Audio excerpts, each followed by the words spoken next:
কসম দিয়ে একটু করতো। হ্যালো, এই কসম দিয়ে একটু বলো তো, তুমি কেন বাবুলের সাথে হাত মিলাইলে? মানে এক যারা পরিমাণ, এক বিন্দু পরিমাণ উপকার করার চেষ্টা করছি, পারছি কিনা জানি না। ক্ষতি করি নাই কোনদিন জ্ঞান স্বরূপে। সেই কসম। সেদিন উত্তরা গেলাম, বেইমান শুন, হুম। উত্তরা গেলাম, তুই আমার সাথে কি প্রতারণা করলি? কি প্রতারণা করলাম? তোর আমি সেদিনও তোরে সেদিন পর্যন্ত তোরে আমি বলছি যে তুমি যদি অনুমতি দাও তাহলে আমি প্রেজেন্টটা আমি মাসে দোকানে রেখে দেবো।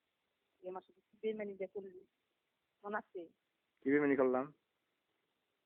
বেইমানি করিস নাই, তুই কইলে আমি উত্তরা, আমি আমি ফোন দিই, এতবার ফোন দিয়ে তুই ধরস না, তারপর বাসে উঠি আর অমনি তুই ফোন দিস, ফোন আবার কখন পরে আবার সব বন্ধ করে রাখো।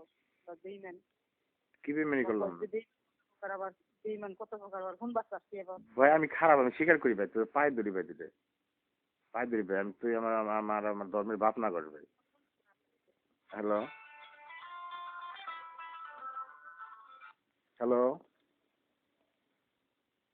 হ্যালো। না তুমি বাবুলের সাথে আমার হাত মিলিয়ে আমার কি করতে চাও বলো তো দেখি একটু। কবে যাই হোক একটু সাবধান থাকি, সতর্ক থাকি। ও তোমার শত্রু, অরিজিনাল শত্রু আমার।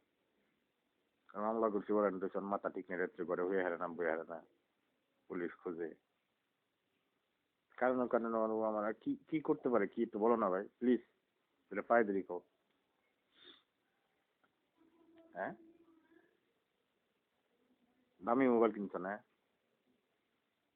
টাকা আছে ভাই, ধনীর লোক, বড় লোক।